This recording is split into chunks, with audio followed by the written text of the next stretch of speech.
साथियों नमस्कार। मैं डॉक्टर कौशलेंद्र नारायण, एडवोकेट, पटना उच्च न्यायालय,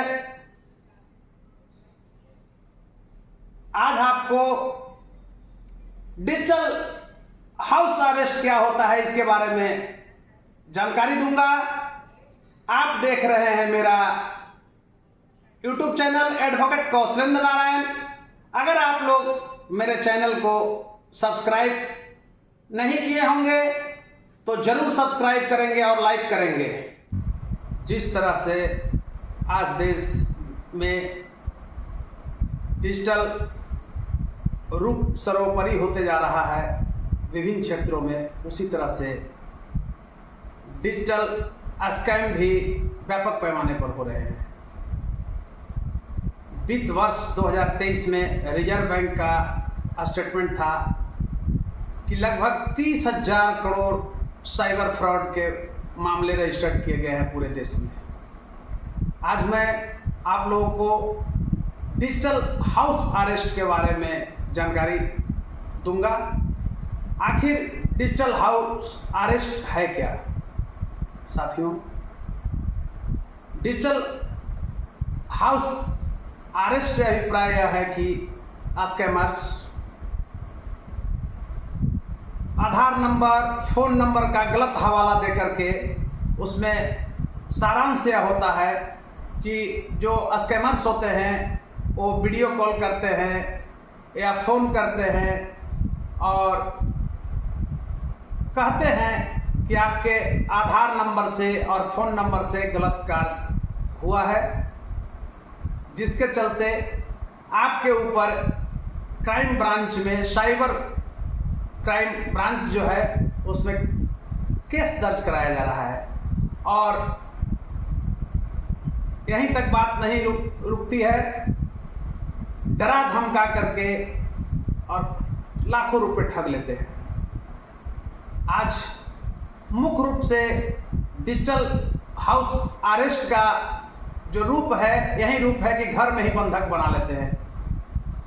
आप जानते होंगे इसका सबसे अभी हाल फिलहाल का उदाहरण है, नोएडा में एक महिला को इंटरनेशनल कुरियर कंपनी से फ़ोन आता है कि आपका एक पार्सल आया हुआ है और पार्सल जिस व्यक्ति ने आपके नाम से भेजा है उसमें वह ड्रग भेजा है। और आप लोग जानते हैं कि नशीली पदार्थ जो है वो भारत में प्रतिबंधित है, और उसका डर दिखा करके तुरंत एक फ़ोन आता है कि अभी आपको मुंबई साइबर क्राइम सेल जो है वहाँ पर हम एक मुकदमा दर्ज करा रहे हैं। उस महिला को डराया जाता है, महिला भी डर जाती है, रात भर सोती नहीं है। इसी बीच एक कुरियर कंपनी से फ़ोन आता ही है कि एक थाने का बैकग्राउंड लगा हुआ कॉल, वीडियो कॉल उस महिला के मोबाइल पर आती है। महिला काफ़ी घबरा जाती है। ये साइबर फ्रॉड करते हैं क्या स्कैमर्स, ये किसी थाने का भी बैकग्राउंड ले लेते हैं और डराते हैं कि आपको जेल भेजा जाएगा और आप घर में ही बंधक बने रहिए, और नहीं तो इस तरह से अगर बचना है, जेल जाने से बचना है, मुकदमे से बचना है तो ऑनलाइन मुझे इतना पैसा दीजिए। और वह महिला रात भर डर से नहीं सोती है, बेचैन रहती है, और अंततः उसने 5,20,000 रुपया उस साइबर स्कैमर्स के खाते में ट्रांसफ़र कर देती है। और जब सुबह होता है, पता चलता है तो उसे एहसास होता है, और जहाँ जहाँ वह पता करती है तो पता चलता है कि यही साइबर अरेस्ट का रूप है। हालांकि हमारे प्रधानमंत्री माननीय श्री नरेंद्र मोदी जी भी साइबर हाउस अरेस्ट से काफ़ी चिंतित हैं इस देश में। लगभग साइबर हाउस अरेस्ट जो स्कैमर्स करते हैं उसमें 30,000 करोड़ रुपया आम भोले भाले जनता से स्कैमर्स लूट लिए, ठग लिए ऑनलाइन।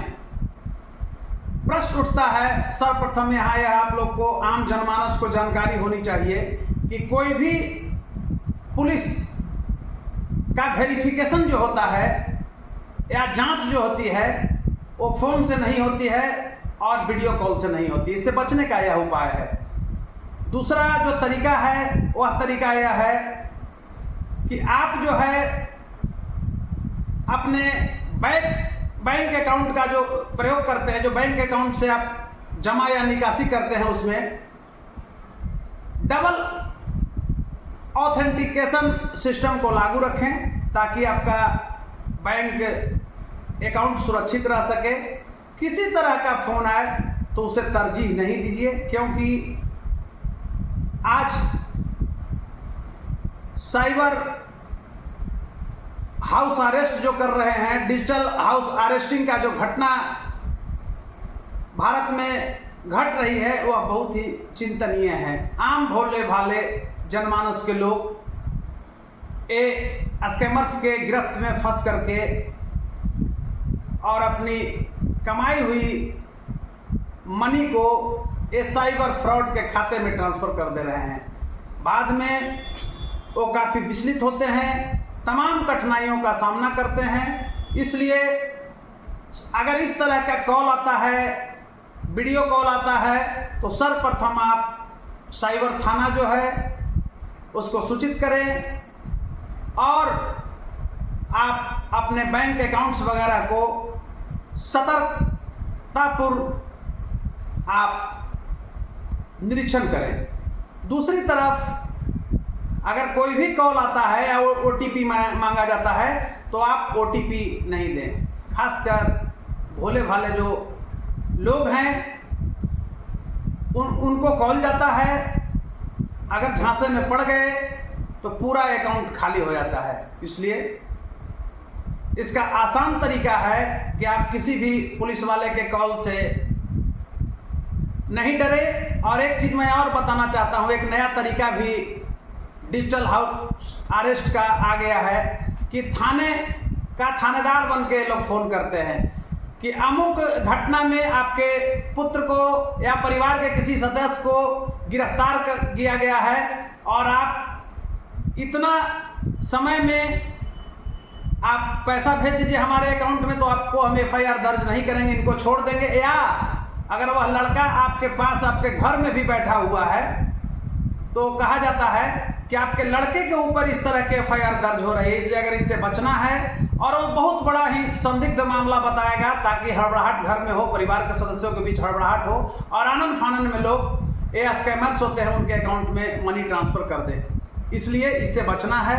कोई भी जो है पुलिस वाले पैसा ऑनलाइन नहीं मांगते हैं, सरकार का कोई ऐसा प्रारूप नहीं है, और क्योंकि पुलिस वाले भी अगर ऐसे पैसा मांगते हैं इस रूप में तो अभी दंडित किए जाएंगे। इसलिए डिजिटल हाउस अरेस्ट से अगर आपको बचना है, मनी को बचाना है, सुनिश्चित रूप से जिंदगी जीना है, तो फ्रॉड कॉल से बचना होगा। बैंक अधिकारी बन के पहले फ्रॉड होता था, लेकिन अब पुलिस वाले बन करके, CBI वाले बन करके, CBI अफसर बन करके या कस्टम्स अफसर बन करके आपको फोन करते हैं और इतना डराते धमकाते हैं कि आप उनके अकाउंट में आसानी से पैसा डर कर भेज देते हैं, मुकदमा के डर से भेजते हैं। परिवार के रिश्तेदार के सदस्यों को ऐसा आपको माहौल तैयार करते हैं कि हम इस घटना के बारे में आपको रिश्तेदार को बताएंगे, परिवार के सदस्यों को बताएंगे। आप सामाजिक बदनामी के डर से डर कर और उनके अकाउंट में पैसा ट्रांसफर कर देते हैं। इसलिए आपको बचना है, करना नहीं है। आप अगर सही हैं तो किसी तरह से आपको स्कैमर्स के झांसे में नहीं आना है और अपना अकाउंट को सुरक्षित रखना है। डिजिटल हाउस अरेस्ट नहीं होना है।